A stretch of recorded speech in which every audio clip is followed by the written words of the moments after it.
এক মহিলাকে ধারালো অস্ত্র দিয়ে আঘাত করার অভিযোগ উঠল স্বামীর বিরুদ্ধে। স্বামীর হাতে ধারালো অস্ত্রের আঘাতে গুরুতর জখম হলো এক মহিলা। আশঙ্কাজনক অবস্থায় কল্যাণী জেএনএম হাসপাতালে নিয়ে গেলে সেখান থেকে স্থানান্তরিত করা হয় কলকাতায়। সূত্রের খবর, মাঝেরচর এলাকার বাসিন্দা এক গৃহবধূ বছর কয়েক আগে বিবাহে অশান্তির কারণে পরবর্তীতে তার স্বামীকে ছেড়ে কল্যাণী মাঝেরচর এলাকার বাসিন্দা রাজেশের সাথে দ্বিতীয় বিবাহ বন্ধনে আবদ্ধ হন ওই মহিলা। জানা যায় আগের পক্ষে তার দুটি সন্তানও রয়েছে। সম্প্রতি নতুন সংসারে ঝামেলা চলছিল ওই গৃহবধূ, আর সেই ঝামেলার জেরে এদিন রাতে ওই গৃহবধূকে ধারালো অস্ত্র দিয়ে আঘাত করে তার স্বামী রাজেশ। পরে স্থানীয়রা রক্তাক্ত অবস্থায় ওই গৃহবধূকে উদ্ধার করে কল্যাণী জেএনএম হাসপাতালে ভর্তি করে পরবর্তীতে স্থানান্তরিত করা হয় কলকাতায়। এই ঘটনায় স্বামী রাজেশের বিরুদ্ধে অভিযোগ দায়ের করেছে আক্রান্ত পরিবার। অভিযোগের ভিত্তিতে গোটা ঘটনার তদন্ত শুরু করেছে পুলিশ।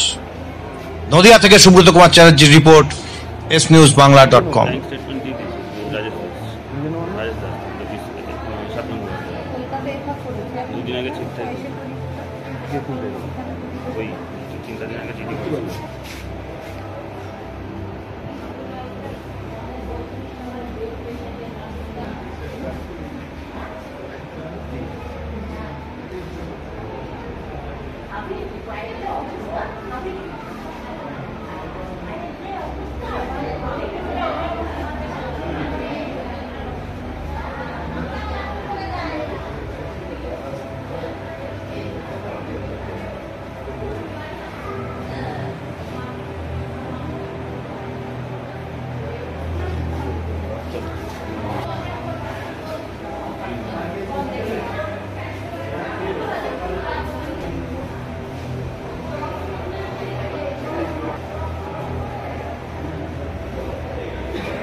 এক মিনিট দাঁড়ান একটু দাঁড়ান।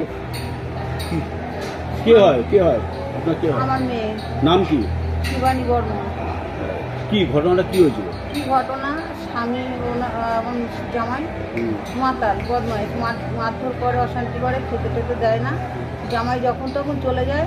তারপরে এই ছেলেটা কাজে আসে, প্রত্যেক দিন ওর পেছনে লাগার পরে বিয়ে ওকে বিয়ে সংসার করে। ওকে নিয়ে 3-4 মাস মতন সংসার করলো। করার পরে বললো দুটো বাচ্চার ভার নেবো, তোমার লোনের ভার নেবো, সব কিছু নেবো বলে ওকে নিয়ে গিয়ে বিয়ে করলো।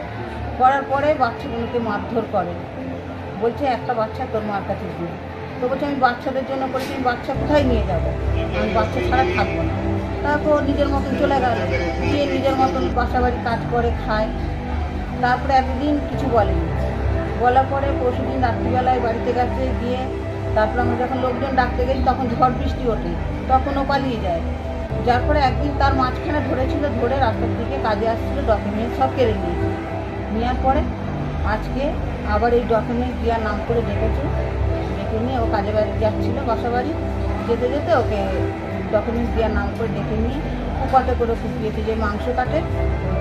আপনার জামার নাম কি? আমার জামাইয়ের নাম তো তারক বর্মন, এর নাম রাজেশ বর্মন। ওর বাড়ি কোথায়?